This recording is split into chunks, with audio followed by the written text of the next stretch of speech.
आप लोगों से शेयर करने वाली हूँ बहुत ही चटपटी सी करारी सी रेसिपी, और वो भी घर में रखे हुए थोड़े से सामान से ये मज़ेदार सी चटपटी सी रेसिपी तैयार हो जाएगी। आलू की स्टफ़ टिक्की, जिसे देखते ही मुंह में पानी आ जाएगा। तो गर्मा गर्म क्रिस्पी आलू की टिक्की किसे खाना पसंद नहीं होती। आजकल बारिशों का सीज़न है तो बनाएंगे आलू की ये टिक्की नए ट्विस्ट के साथ। तो चलें रेसिपी स्टार्ट करते हैं। बिस्मिल्लाहिर्रहमानिर्रहीम। अस्सलाम वालेकुम। जहाँ भी रहें खुश रहें, आबाद रहें, हैप्पी रहें और हेल्दी रहें। मैं हूँ आसिया शाहिद और वेलकम करती हूँ आपको आसिया किचन एंड व्लॉग 1 में। मैंने 1 पाव आलू ले लिए थे और 2 अदद अंडे, इनको उबाल लिया है मैंने आलू को अच्छे से। और 1 प्याली मैंने बेसन ले लिया था, इसमें थोड़ी सी हल्दी, कुटी हुई मिर्ची और नमक डाल दिया।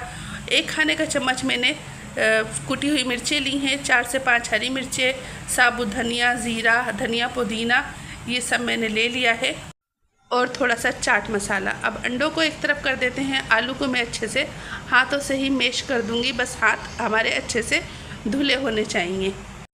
तो देखिए मैं आलू को ना बहुत अच्छे से मैश कर लूँगी और ये सारे मसाले मैं इसके अंदर शामिल करूँगी। आलू अच्छे से मैश हो गए हैं और अब ये जो मसाले हैं ना, ये देखें ये अंडे पे चिपक गया है मसाला। 3 से 4 हरी मिर्चें थी, चंद पत्ते पुदीने के और हरा धनिया है, और ये कुटी मिर्ची 1 खाने का चम्मच है। ये सब मैं इसमें डाल दूँगी। चाट मसाला, सफ़ेद ज़ीरा, साबुत धनिया कुटा हुआ, और ये अब मैं धनिया पुदीना भी काट दूँगी इसके अंदर। और ये आलू की टिक्की ना बहुत ही मज़ेदार बनती है और झटपट बन के तैयार हो जाती है, और बच्चे बड़े सबको ही पसंद आती है। अंडों को अब मैं स्लाइस में कट कर लूँगी अच्छे से। आप ज़्यादा लेना चाहें तो ज़्यादा भी ले सकते हैं। मैं कम क्वांटिटी में बना रही हूँ, इसलिए मैंने 2 ही अंडे लिए हैं और 1 पाव के जितने मैंने आलू लिए होंगे। और देखें मैं बहुत आराम से काट रही हूँ इनको, ताकि बिल्कुल अच्छे से कट जाएं। तो देखें अंडे मैंने काट दिए हैं अच्छे से, और अब मैं सारे मसालों को अच्छे से मिक्स कर लूँगी। अच्छा, मैंने ना इसके अंदर प्याज चॉप की हुई साइड में रखी थी और मैं वो इसके अंदर डालना भूल गई थी। और ये सारे मसालों को मैं अच्छे से मिक्स कर लूँगी। और ना नमक मिर्ची आप अपने टेस्ट के मुताबिक डाल सकते हैं। और मैंने ना ये आलू की टिक्की बनाना स्टार्ट कर दी है। अब इसके बीच में ना हम ये अंडे की स्लाइस रखेंगे और फिर इसको दोबारा से कबाब की शक्ल दे देंगे। मगर ना मैं अभी दोबारा खोलूँगी इनको, क्योंकि इसके अंदर मैंने प्याज नहीं डाली, और प्याज का जायका ना बहुत अच्छा लगता है आलू की टिक्की में ना। तो ये देखें 1 कबाब बना चुकी हूँ, और ना अभी मैं दोबारा खोलूँगी इसको।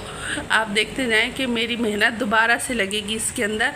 और ये दूसरा भी बना के ना मैं रख रही हूँ। तो देखिए मैंने दो टिक्की बिल्कुल तैयार कर लिए। 2 टिक्की तैयार करने के बाद ना मेरे को अचानक याद आएगा कि मैंने इसके अंदर प्याज नहीं डाली। फिर मैं इनको आराम से निकाल के ना फिर ना इसके अंदर मैं प्याज डालूँगी और फिर आपके सामने दिखाऊँगी। तो ये देखें मैंने कबाब बना चुकी थी। अब मैंने इसके अंदर प्याज शामिल कर दिए। प्याज मैंने एक बड़ी साइज़ की ली थी, उसको ऑमलेट की तरह चॉप कर ली थी। ठीक है, अब मैं दोबारा से इसकी टिक्की बनाऊंगी। और ये देखें अब इस तरह जल्दी से ना मैं सारी टिक्की बना के फिर आपको दिखाती हूँ, और चलते हैं फिर फ्राइंग की तरफ। ये देखें अब मैं दोबारा आपको रख के दिखा रही हूँ कि मैं किस तरह ये टिक्की बना रही हूँ।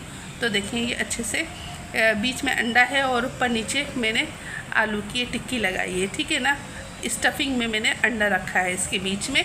और ये इस तरह देखें मैं रेडी कर लूँगी। तो देखें मैंने आलू की टिक्की सारी तैयार कर ली है, और इसके अंदर अंडे की स्टफिंग भी डाल दी है। और जो ये बेसन घोल के रखा था ना, इसके अंदर हल्दी है, कुटी मिर्चें, नमक, और बस कुछ भी नहीं है। और ये देखें फ्राई पैन में तेल रख दिया है मैंने। अब ये जल्दी ना मैं फ्राई कर लूँगी। और तेल ज़्यादा गर्म नहीं है। हाँ, फ्राई पैन ज़रूर गर्म है, क्योंकि अगर इसको हम ठंडे तवे पे या कढ़ाई में डालेंगे ना, तो आलू की टिक्की ना इसके अंदर चिपक जाएगी। तो पैन को अच्छा सा गर्म होना चाहिए, जब भी ये आलू की टिक्की इसके अंदर चिपकेगी नहीं। ठीक है, अब मैं इसको एक तरफ से गोल्डन हो गई है, दूसरी तरफ से भी अच्छे से गोल्डन कर लूँगी, और फिर आपको डिश आउट करके बताती हूँ मैं। इसी तरह मैं सारी फ्राई कर लूँगी। तो देखें हमारी माशाल्लाह अल्हम्दुलिल्लाह हमारी आलू की टिक्की बिल्कुल तैयार है। बारिशों में इंजॉय करें, शाम की चाय के साथ इंजॉय करें, ये बहुत मज़ेदार लगती है। और इसके साथ मैंने बना ली है हरी चटनी। उम्मीद करती हूँ मेरी ये आलू की टिक्की आपको ज़रूर पसंद आई होगी।